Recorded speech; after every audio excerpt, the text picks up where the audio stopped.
இந்த வீடியோவில் நம்ம எதை பற்றி பார்க்க போகிறோம்னா டிஎன்பிசி குரூப் 4 எக்ஸாம் பார்த்தீங்கன்னா சமீபத்தில் நடைபெற்றது.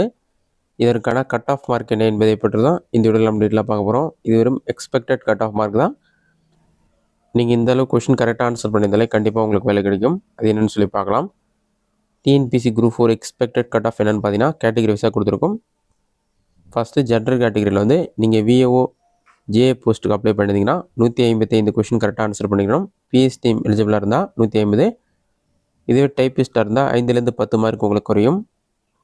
நீங்கள் வந்து பிசி கம்யூனிட்டியாக இருந்தால் விஏஓ ஜேஏ போஸ்ட்டுக்கு 150 மார்க்ஸ், அதாவது 150 கொஷின்ஸ் கரெக்டாக ஆன்சர் பண்ணிக்கணும்.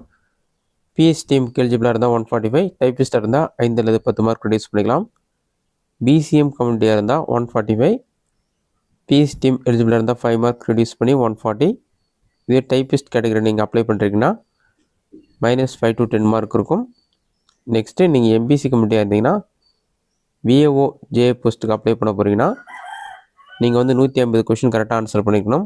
பிஎஸ்டிஎம்க்கு எலிஜிபிளாக இருந்தால் 5 மார்க் ரெடியூஸ் பண்ணி 145 கொஷின்ஸ் கரெக்டாக ஆன்சர் பண்ணியிருந்தால் போதும். இதுவே டைப்பிஸ்ட் கேட்டகரி இருந்தால் 5லேருந்து 10 மார்க் நீங்கள் ரெடியூஸ் பண்ணிக்கலாம்.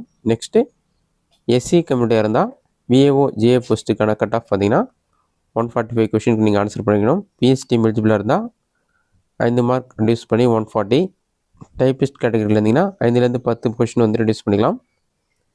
நெக்ஸ்ட்டு நீங்கள் எஸ்டி கம்யூனிட்டியாக இருந்தீங்கன்னா விஏஓ ஜேஏ போஸ்ட்டுக்கு அப்ளை பண்ண போகிறீங்கன்னா 140 கொஷின் கரெக்டாக ஆன்சர் பண்ணிக்கணும். பிஎஸ்டிஎம் எலிஜிபிளாக இருந்தால் 5 மார்க் ரெடியூஸ் பண்ணி 135 கொஷின்ஸ். டைப்பிஸ்ட் ஜாப்க்கு நீங்கள் அப்ளை பண்ணியிருக்கீங்கன்னா 5லேருந்து 10 மார்க் உங்களுக்கு ரெடியூஸ் ஆக வாய்ப்பு இருக்குது. இது வந்து வெறும் எக்ஸ்பெக்டட் கட் ஆஃப் தான். இந்த வாட்டி வந்து கொஷின் ரொம்ப டஃப்பாக இருந்ததால் நீங்கள் இந்த அளவு கட் ஆஃப் மார்க் கரெக்டாக ஆன்சர் பண்ணியிருந்தாலே போதும். கடந்த வருடம்லாம் 160 170 கொஷினுக்கு மேலே ஆன்சர் பண்ணவங்க தான் வேலை கிடைத்தது. இந்த வருடம் கொஷின் மிகவும் டஃப்பாக இருந்ததால் நீங்கள் 150க்கு மேலே கொஷின் ஆன்சர் பண்ணியிருந்தாலே உங்களுக்கு வேலை கிடைப்பதற்கு அதிக வாய்ப்பு உள்ளது. இந்த வீடியோ உங்களுக்கு இஷ்டம் கிடைக்கிறேன். இந்த வீடியோ பிடிச்சதை லைக் பண்ணுங்கள். வேறு சின்ன டவுட் இருந்தால் கமெண்ட் பாக்ஸில் கமெண்ட் பண்ணுங்கள்.